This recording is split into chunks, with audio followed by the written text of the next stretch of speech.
નમસ્કાર, પાટનગર નેટવર્ક ન્યૂઝમાં આપનું સ્વાગત છે। હું છું દિવ્યા, આપની સાથે નજર કરીશું નેટવર્ક ગુજરાત ન્યૂઝ પર। વાવથરાદ પંથકના ખેડૂતોએ રામપુરા સબસ્ટેશન હેઠળના આશાવાડા ફીડરમાં છેલ્લા 3 દિવસથી વીજળી ગુલ હોવાના આક્ષેપ સાથે જિલ્લા કલેક્ટરને આવેદનપત્ર પાઠવી ઉગ્ર રજૂઆત કરી છે। વીજ પુરવઠો સતત બંધ રહેવાના કારણે સિંચાઈ અટકી પડી છે, જેનાથી ઊભા પાકને ભારે નુકસાન થવાની ભીતિ ખેડૂતો સેવી રહ્યા છે। ખેડૂતોએ આવેદનમાં આશાવાડા અને કાસવી ફીડરમાં અપૂરતા સ્ટાફની સમસ્યા ઉઠાવી હતી અને આક્ષેપ કર્યો હતો કે કર્મચારીઓ થરાદથી અપડાઉન કરે છે।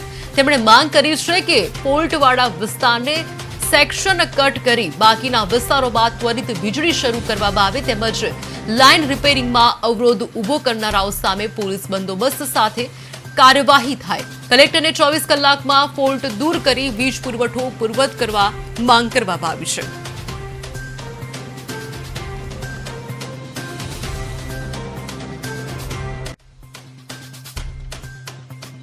છે કે અમારે લાઇટની વિદ્યુત બોર્ડની કોઈ પાણી આપતું ભાઈ લાઇટ મળતી નથી। તે લાઇટ અમારી માંગ છે, આ ખેડૂતોની બધાય ભેગા થઈ અને મને ધકે કરી છે કે આડો કે પાણીની માંગ આપણે ભાઈ લાઇટની તો અમારે 8 કલાક લાઇટ ટાઈમસર મળવી જોઈએ। લાઇટનો કાપ આપવો જોઈએ નહીં। મહિનાથી લાઇટ અમારે મળતી જ નથી। ખેડૂતોનો પાક બગડે છે। આજે વરસાદનો પ્રોગ્રામ અને પછી આ લાઇટ ન મળે, પાણી ન મળે તો ખેડૂતોનો પાક બળી જાય। અમારી માંગ એક જ હતી, વિદ્યુત બોર્ડને લઈને રામપુરા એસએસમાંથી આજાવાડા ફીડરમાં પાવર અમને પૂરતો મળતો નથી।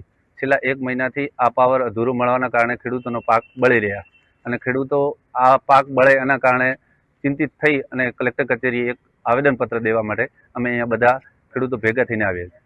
શું માંગ છે તમારી મુખ્ય માંગ? અમારી માંગ એ છે કે સત્વરે અમારો પાવર પૂરતા કરે અને પાવર પૂરો મળે અને 8 કલાકના પાવરમાં કોઈ પાવરનો કાપ ના આવે અને ખેડૂત કોઈ પરેશાન ન થાય, એ જ અમારી માંગણી।